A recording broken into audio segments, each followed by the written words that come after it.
Welcome back to the channel, it's God in the Grass. Today I'm going to be talking about my first consultation with a cannabis clinic in the UK. So when might you have a consultation? So when you apply for a new clinic, in my case, I'm actually just switching into a new clinic at the moment. So it's actually a perfect time for me to be doing this video. So if you want to apply for medical cannabis in the UK, you will have to go for a consultation first.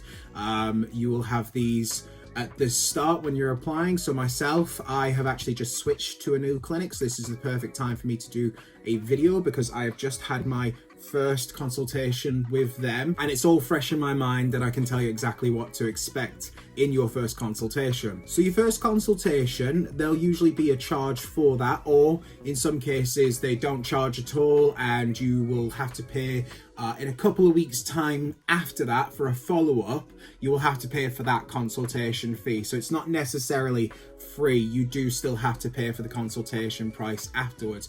Some cases it's about £50 to £100 in most clinics that I've seen, but when you go for this consultation you'll be given a link a day or two before, and when you click on that link, just as you would start a Zoom meeting for work, you just click on that link before the meeting, just maybe 1 or 2 minutes, make sure that you're prepared. And I'm going to tell you exactly now what you need to have in order to be prepared for that consultation. You'll need to have ready your diagnoses, so you'll have to have your medical history. You'll have likely sent this to your clinic already, but in some cases I've had it where the clinic doesn't have that readily available, so they'll ask you what your diagnoses are, so it's good to have those to hand. Your medical records, I'm sure again you'll have those if you've sent them off, so it's just good to have them in front of you to refer to. So that will include your medications as well, which will likely ask you again, have you had 2 medications that have not worked, or they've not been as successful as you'd like them to be, or you've had adverse side effects, and you know, cannabis is what you're looking for today. So the doctor might at the beginning of your appointment ask for you to have your identification, so passport, driving license, whatever. They might ask you to show that to the camera just to confirm that they're speaking to the person that you claim to be. After that, once they've kind of got the gist that medical cannabis may be something that's right for you, they will talk about the kind of medicines that they offer. So something that's not going to be in your medical records is actually your history with cannabis. It's likely that the doctor will ask you about this. Now, when I first had my appointment with them, I was pretty nervous to disclose any of that kind of thing with them, with it being you know, very much still illegal or a controlled drug in the UK. They have no problem with this. It's 1.8 million people in the UK right now, as far as I can see recently in statistics that I found, that are using the illicit market in the UK for health reasons, to medicinally use that cannabis. So your doctor's going to be well aware that people are using cannabis by illegal means. So please just be upfront with them. It's much better for you and it's much better for the doctor if they know what you've already experienced. So in my case, I tried it in university a few times. I knew it was beneficial then, but again, the fact that it's illegal is what stopped me from trying to access it myself until I was able to do so legally.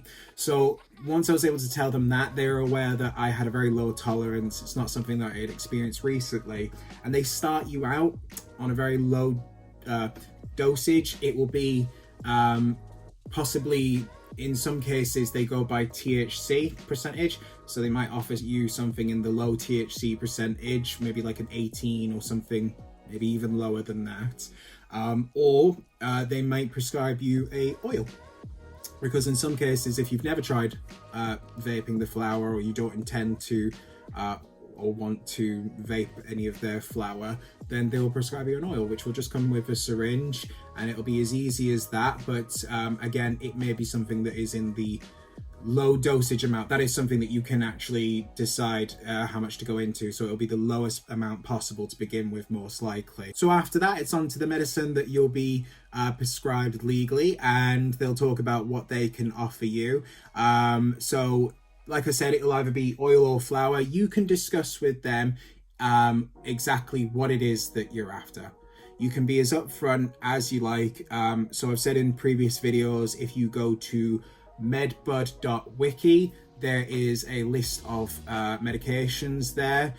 If you look at the ones that are currently available, they will be the ones that some pharmacies, it's best to contact your clinic beforehand and ask them which pharmacy they use, because then you can look at what dispensary or what pharmacy it is that what medications they have available, and then you can choose from that list. And if, again, some doctors, some prescribers will not let you choose, but those are the lists that they're working from. It's the same. I've confirmed it with the doctor that I spoke to recently. He said it himself. He looks at the same list.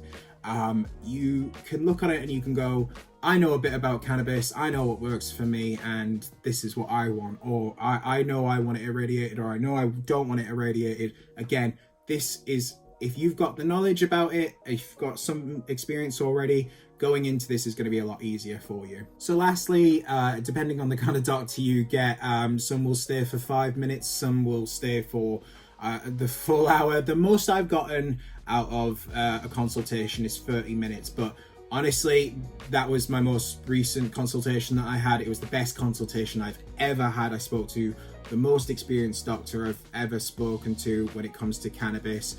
He knew absolutely everything I was talking about. He had taken it himself. He knew what worked, what didn't, what was popular, what wasn't. And again, some will have limited knowledge, or it's not there.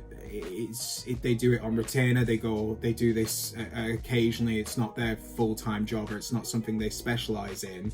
And so it just really depends who you go with there. But they will ask, do you have any questions? So it will be likely that they might ask if you drive. They will discuss with you what the law is around that, to make sure that you're not using it in an unsafe way, or you're just generally aware of what the law is in the UK.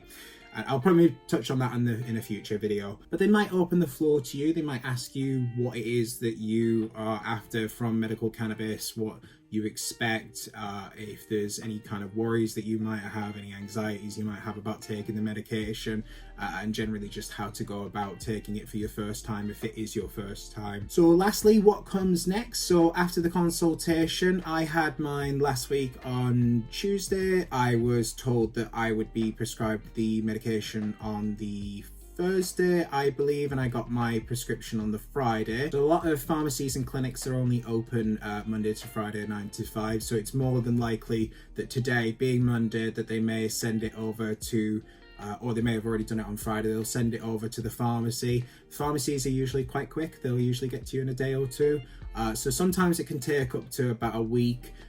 Usually not much longer. It just depends if you've caught them on a bank holiday or at the weekend, and at which point, if you've been given your prescription, which they would send you in an email most likely, or via letter, or in person, depends on what clinic you go to, that's when you'll know that you'll be awaiting a link from your pharmacy.